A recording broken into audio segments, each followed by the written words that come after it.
There is something uniquely terrifying about abandoned car cases because, unlike many true crime stories, these cases often begin with something incredibly ordinary: a car, a roadside, a quiet stretch of highway, a normal drive home, and then suddenly someone is just gone.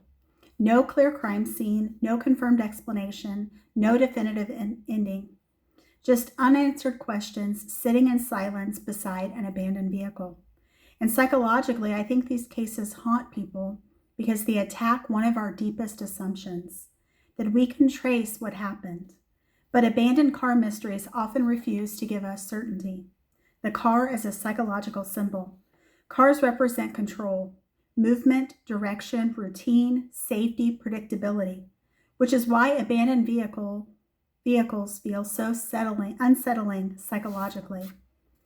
Because the car remains, but the person does not. It creates an immediate emotional contradiction. Our brains instinctively ask, why leave the vehicle? Were they forced out? Were they confused? Were they injured? Did they run? Did they hide? Did they encounter someone? The lack of resolution creates what psychologists sometimes call open loops. And the human brain hates open loops. Patricia Meehan.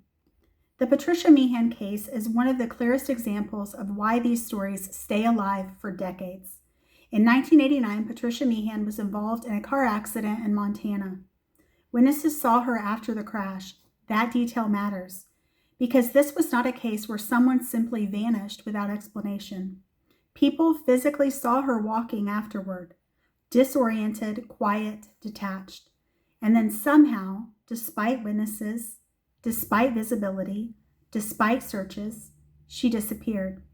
That is psychologically terrifying to people because it violates expectation. Most people believe if multiple people saw someone, surely someone knows what happened. But sometimes they don't. The Brandon Lawson case. Then there's Brandon Lawson, a case that exploded online because of one thing: the 911 call.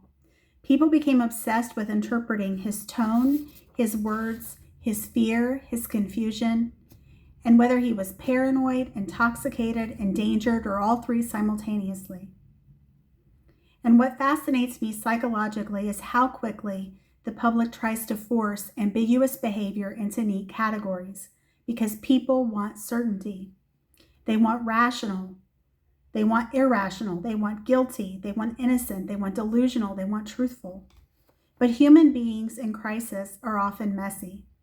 Fear does not always sound coherent, especially at night, in rural isolation, under stress, potentially impaired, exhausted, or terrified.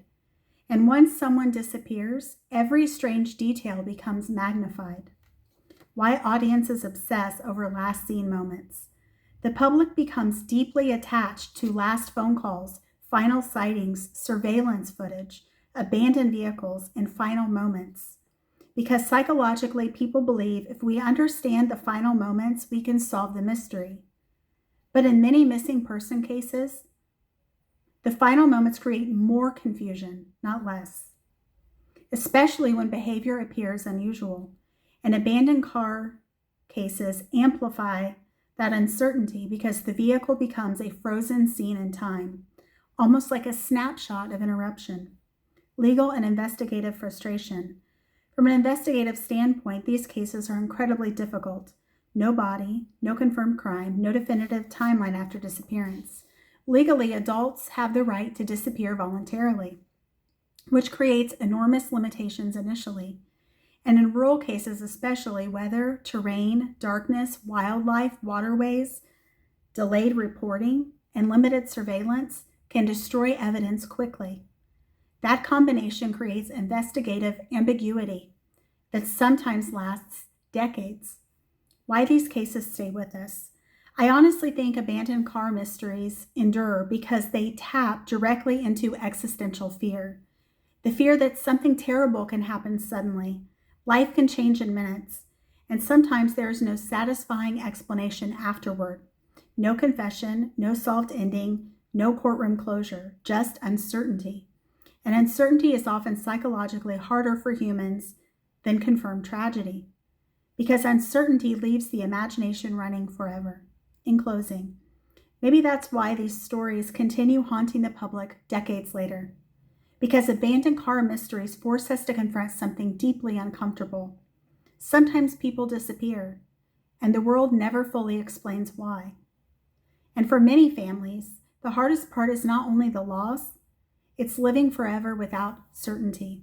Thank you for tuning in to Grace and Gavel, where truth meets compassion. My name is Buffy. I'm an almost 18-year criminal defense attorney. And I just want to say thank you so much for tuning in. And if you got value from this, please feel free to like and subscribe. Have a great day. Bye-bye.